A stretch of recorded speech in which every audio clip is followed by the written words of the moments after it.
Cross River State, originally created on May 27, 1967, with a total area of 20,156 kilometers, 7,782 square meters, is located at the southeastern extreme of the Federal Republic of Nigeria, with a rapid growth in population.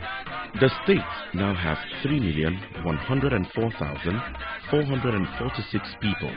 Due to the agrarian nature, about 70% of its population resides in rural areas across the 18 local government areas of the state.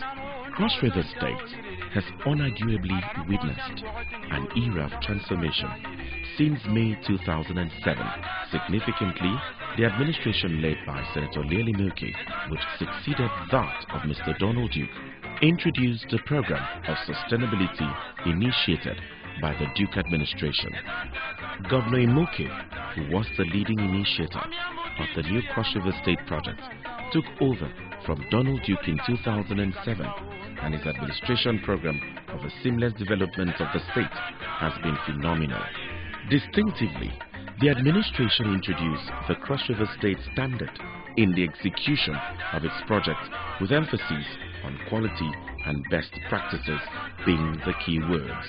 The administration has 7-point agenda with the following broad sectorial areas of intervention: making agriculture more productive and rewarding by encouraging the adoption of agricultural best practices and ensuring of investment in the sector is participatory and adaptable as well as rewarding to all. Grow the tourism industry by enhancing existing tourism sites, developing new sites, and initiating and strengthening tourism activities in the state, particularly through the provision of a well-regulated and conducive environment. Expand access to and affordability of qualitative education and social services to urban and to empower the youths with the relevant technological skills and knowledge. Institutionalize basic health care by providing a primary health care delivery system that meets the needs of both the urban and rural communities. Develop a strong private sector-driven economy by growing the purchasing power across Riverians and encouraging private enterprise and strengthening the real sector of the state economy. Build, upgrade and maintain infrastructure for transportation, electricity supply, communication, water supply, and sanitation in urban and rural communities. Preserve the physical environment through conservation and promotion of environment-friendly practices and lifestyle. Rural and urban renewal. One obvious administrative lapse in most states of the Federation is the inability of the succeeding administrations to continue with the policy execution of their predecessors, no matter how noble and beneficial such policies and programs may be. Here in Cross River State, however, there has been a striking synergy between the policies and execution of programs of the immediate past and present administration. One key component of this is in the rural and urban renewal sector, where the present administration of Senator Imoke has not only sustained the rural and urban renewal program, but has also injected more funds and personnel who are ready to deploy the totality of their creative elements to achieve desired results.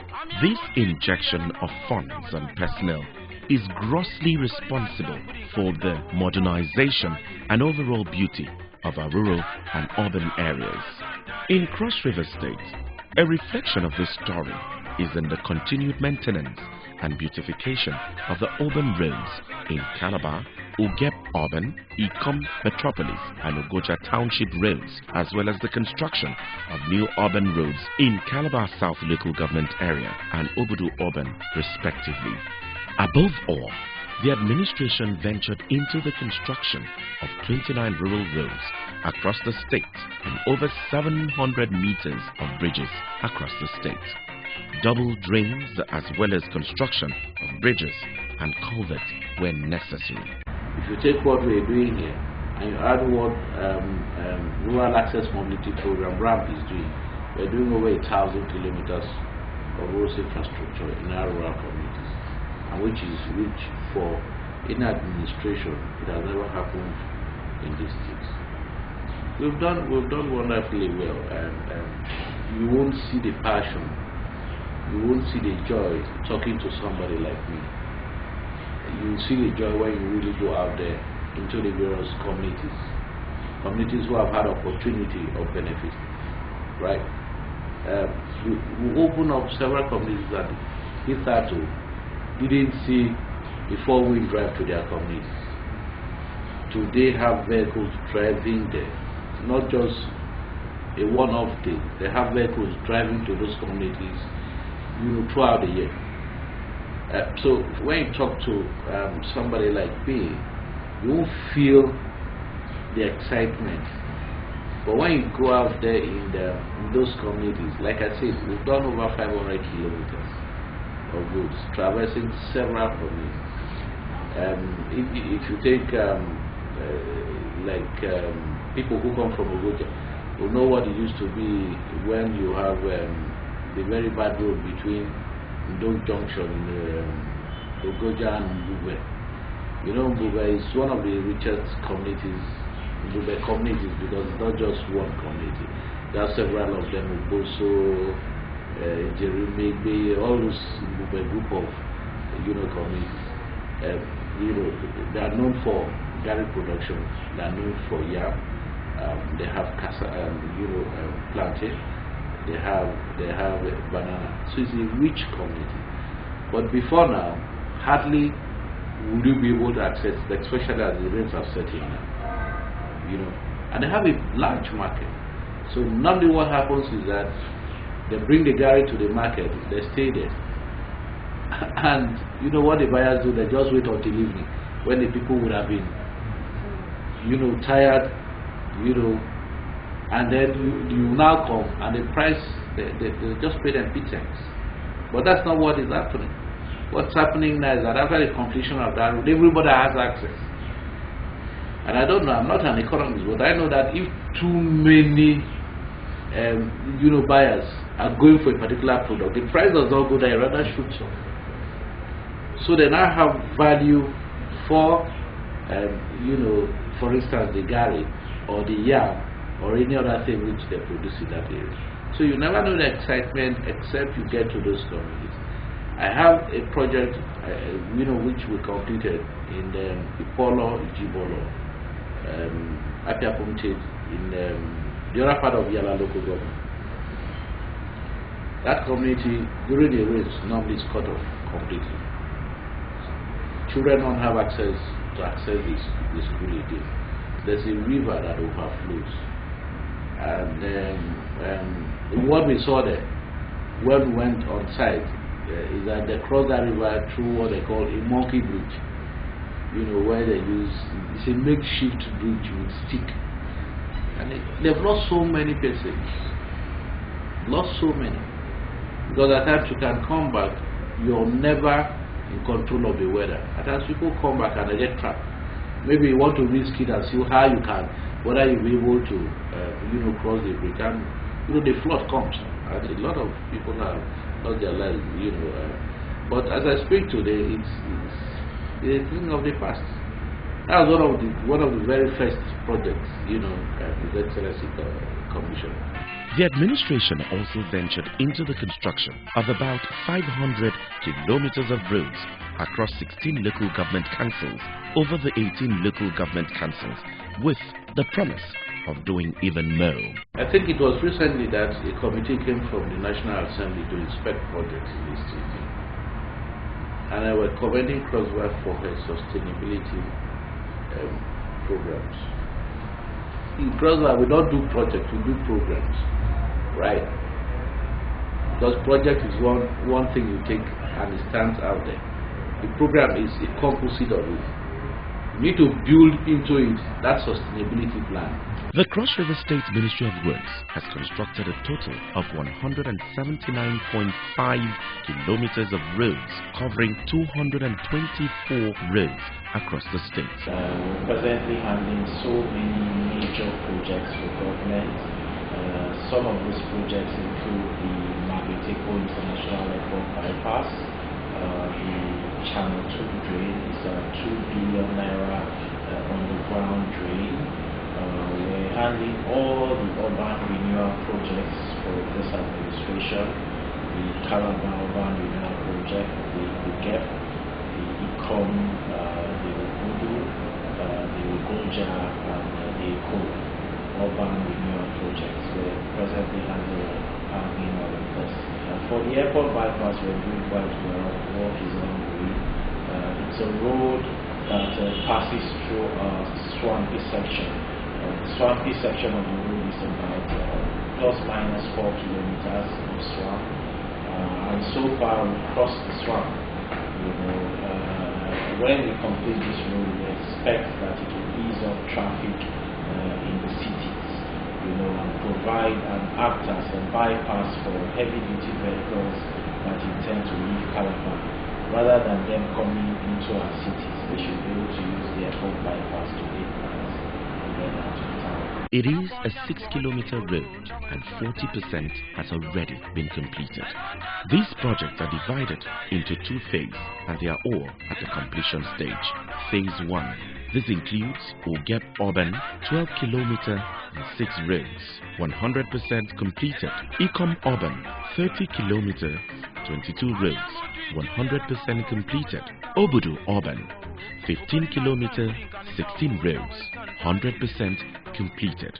Total number of roads completed in phase 1, 110, 5 kilometers, covering 103 roads, all 100% completed. Now, you can drive through some of the new streets that we've just done. People have been very happy. If you go to Ecom, the same thing applies, even in Ogoja and in Obudu, so we're doing quite a lot. By next year, we're coming up, Ogumura is coming on board. We're going to be embarking on urban renewal projects in Ogumura next year. So we've done quite a lot in that regard. We had street lights only on Murtala Mohammed Highway, parts of Marian, and then some parts of, if I'm not mistaken, Tango and the rest. But when this administration came on board, we decided that once properly asphalted road is done in any neighborhood in the city, there should be street lights to follow.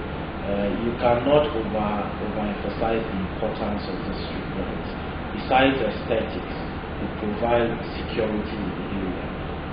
And nobody expected that we would take our street lights to Calabar South.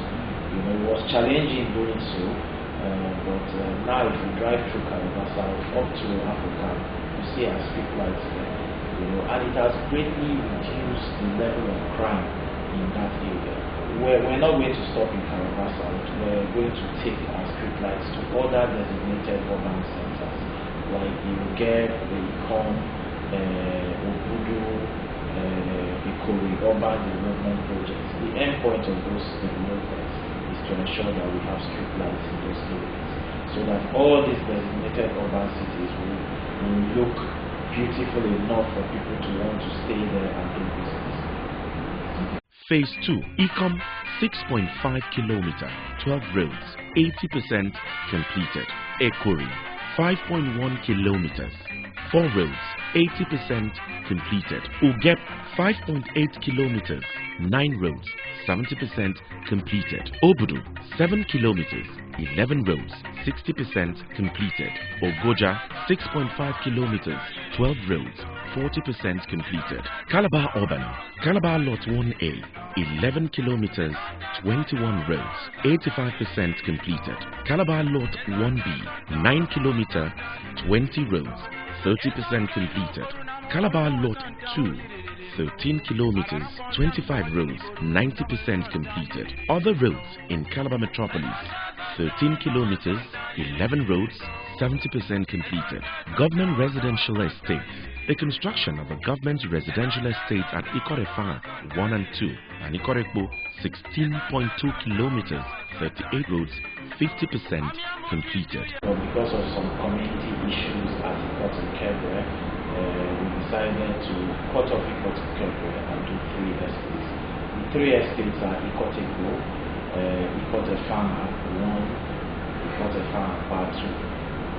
What this government is trying to do, before now, the only government estates that we had, residential estates that we had, were federal housing and state housing estates. And federal housing initially was owned by the federal government, but later when the state government took it over. And a city like Calabar that is fast developing, that is seen as a preferred destination in Nigeria, cannot have just those residential government areas. So what this administration sought to do was to mark certain areas, provide standard road infrastructure, provide water, provide light, monitor development in those areas, well-planned structure so that people can acquire land and build and stay there peacefully. So we've done that. We finished almost finished Ikote Farm 1. We're working in Ikote Farm 2. By the time these estates are finished and commissioned, Koshiberians will buy land and build houses. It will be a beautiful sight so that anybody coming to Calabar can see some form of very organized development. Channel 2 drainage system. This is a gigantic project that will no doubt resolve the perennial problem of flooding in Calabar, and it represents one of the most commendable efforts in checking flooding and devastating aftermath. Channel 2 drain. Yeah, the Channel 2 drain. Before now, we used to notice heavy flooding whenever it rains, particularly on the highway, on Articon Drive, parts of state housing. Even it used to be so bad that houses in state housing would collapse. We've had that incident when the Bishop's house in Farampa, I think a Farampa, or one of those streets off the highway collapsed sometime last year. And it became so bad, vehicles driving through the highway would break down because of the heavy flood. So this administration thought it wise to do a drainage system that would ease off pressure from the Channel 1 drain. The Channel 1 drain was constructed about 30 years ago, and it's long-lived. Well, let me not say it's useful, because it's still very useful, but with the amount of rainfall we witness now, there is no way that the Channel 1 drain will be sufficient to cater for all the water that needs to be catered for when it rains. So this administration thought it wise to construct a Channel 2 drain that will assist the pressure on the Channel 1 drain. When fully completed, the Channel 2 drainage system will completely channel the heavy rains and the flood that follow from the Federal Housing Estate to the Murtala Mohammed Highway and the entire Wapi Junction and empty into the Calabar River. Already, the residents in these areas are having a sigh of relief and expressing their deep gratitude to the Inoke-led administration. These are the voices from the benefiting communities of this project. Very thank you. The vehicles are complete at the corridor are too short, but for the road they are doing normal job. So you are happy that yeah, we are happy that the government is doing this road. We feel very grateful. We like the roads. We appreciate the governor what he did for us. 5 years ago there was no good area. No one could be able to walk. Even you that are standing here could not be able to stand. In this very particular place we are standing here, no one could be able to stand here, not even to trek. But today, it's something to tell. Okay. God thank you. Okay. And to tell the government thank you. Okay, so what about you? Well, I'm a new tenant here. I parking here was it Last year. Okay. The impression I see here, what government is doing here, it's so impressive. We thank God for what our governor is doing, coming to this area to tell for us, You should join our voice. Governor Imoke, God bless you and your excellent wife. Okay. And your sweet wife. Okay. And with all your ESCO members. God bless you. Okay. Please, first of all, I have to thank the government of Cross River State, most especially the Excellency Imoke, for bringing a new route to this our own, be able to come to our Instagram to give us a new route. Well, I don't know what to appreciate. I don't know the language to use, but what I'm saying is that I say thank you to the government of Cross River State. They have done marvelously. They have done so well. For the past 5 years, we've been in problem. There was no good road. Both Adi and Gibson was nothing to write home about. But right now, motor can fly. So we are very happy. No matter how small a child is, he's happy. Both men and women, we are happy. We say thank you to Cross River State.